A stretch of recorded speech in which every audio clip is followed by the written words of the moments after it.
మండలం recognition schools management association ఆధ్వర్యంలో జరిగిన టీచర్స్ డే వేడుకలు సర్కిల్ పరిధి కుత్బుల్లాపూర్ నియోజకవర్గం మండల్ రికగ్నిస్డ్ స్కూల్ మేనేజ్మెంట్ అసోసియేషన్ వారి సారథ్యంలో హెచ్ఎల్ కాలనీలోని సిటీ ప్యాలెస్ ఫంక్షన్ హాల్లో టీచర్స్ డే వేడుకలు ఘనంగా జరిగాయి. ఈ కార్యక్రమంలో ఎంఈఓ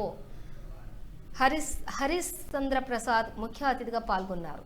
ఈ సందర్భంగా స్కూల్ అసోసియేషన్ ముఖ్య కార్యవర్గం మాట్లాడుతూ ఇటు రాష్ట్ర ప్రభుత్వం మరియు ఎడ్యుకేషన్ మినిస్టర్ వారు బడ్జెట్ స్కూల్స్ అధిక భరణ మోపకుండా నాణ్యమైనటువంటి విద్యను విద్యార్థులకు అందించుటకు సహకరించాలని కోరారు.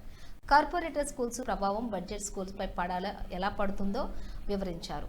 అనంతరం పలువురు టీచర్స్ కు సత్కరించారు. ఈ కార్యక్రమంలోని స్కూల్ ప్రిన్సిపల్స్ టీచర్స్ తో పాటుగా విద్యార్థులు పెద్ద సంఖ్యలో పాల్గొన్నారు.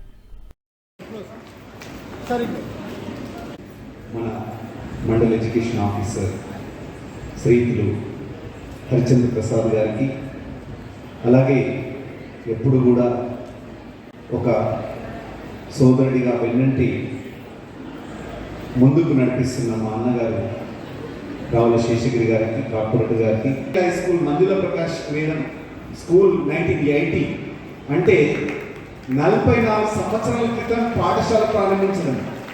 అసలు అక్కడ చూడండి, Gayatri grammar high school Alivelu Manga madam 82, అలాగే Venugopal Swamy high school 83, Navajyothi school madam Shrimati Indira madam 1985, అలాగే ఇక్కడ ఉన్న Kishan Rao sir Nagarjuna high school, Sharada Vidyabhavan saint Isaac, అలాగే శ్రీ సాయి గ్రామర్ స్కూల్ కావచ్చు, సిద్ధార్థ హై స్కూల్, భూమి బాడ్ స్కూల్స్ కావచ్చు, యూనిక్ హై స్కూల్ కావచ్చు, గురుషెప్పడ్ Navodaya and Sri Balaji and Vijaya high school, వీళ్ళందరూ కూడా 1989 కన్నా ముందు 89కి ముందు పెట్టిన పాఠశాలలు.